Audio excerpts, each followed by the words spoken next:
ఇది second primary అని అంటామమ్మ. దీనికి కారణాలు మెయిన్గా 2 ఉన్నాయి. ఒకటి, కొన్ని క్యాన్సర్లు ఒక గ్రూప్ కింద వస్తుంటాయి. For example breast cancer, endometrial cancer, ovary cancer, ఇవి రిలేటెడ్. సో ఇవి జెనెటిక్ చేంజెస్ ఉన్నప్పుడు ఆ బ్రెస్ట్ క్యాన్సర్ వచ్చిన పేషెంట్లో ఫ్యూచర్లో ఓవరీ క్యాన్సర్ వచ్చే అవకాశం ఎక్కువ అవుతుంది. అలాగే ఎండోమెట్రియల్ క్యాన్సర్ ఇందాక అడిగినట్లు వచ్చే అవకాశం ఉంటుంది. అట్లాగే పెద్ద పే క్యాన్సర్ ఒక పక్క వచ్చింది, రెండో పక్క వచ్చే అవకాశం ఎక్కువ ఉంటుంది. ఇది జెనెటికల్గా వస్తుంది.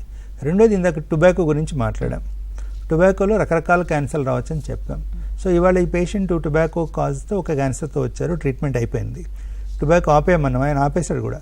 అయినా సరే ఆ రిలేటెడ్ క్యాన్సర్ ఒక 5 ఏళ్ళ తర్వాత 6 ఏళ్ళ తర్వాత వేరే చోట రావచ్చు. ఎందుకంటే టొబాకో మన బాడీలో కలుగజేసేటువంటి చేంజెస్ ఒక 10-20 ఏళ్ల పాటు అలాగే ఉంటాయి. ఇవాళ ఆపేసాం కదా రేపటి నుంచి క్యాన్సర్ రాదనడానికి లేదు. ఆపేసిన 10-15 ఏళ్ళకు కూడా రిస్క్ ఉంటుంది.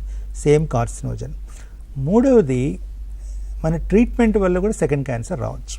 ఫర్ ఎగ్జాంపుల్ ఒక రేడియేషన్ ఇచ్చారు, ఆ రేడియేషన్ ఏరియాలో లాంగ్ టైంలో ఒక సెకండ్ క్యాన్సర్ రావచ్చు. అలాగే కీమోథెరపీ ఇచ్చారు, అది క్యూర్ అయిపోయింది, దానివల్ల కూడా సెకండ్ క్యాన్సర్ రావచ్చు. సో జెనెటిక్ ప్రిడిస్పోజిషన్ వల్ల కానివ్వండి, మనం వాడేటువంటి కార్సినోజన్స్ వల్ల కానివ్వండి, లేదా మనం తీసుకున్న ట్రీట్మెంట్ వల్ల కానీ ఒకసారి క్యాన్సర్ వస్తే సెకండ్ క్యాన్సర్ వచ్చే అవకాశం ఉన్నది. అందుకే క్యాన్సర్ అంటూ వచ్చిన తర్వాత ట్రీట్మెంట్ అయి క్యూర్ అయినప్పటికీ రెగ్యులర్ ఫాలోఅప్లో ఉండాలి.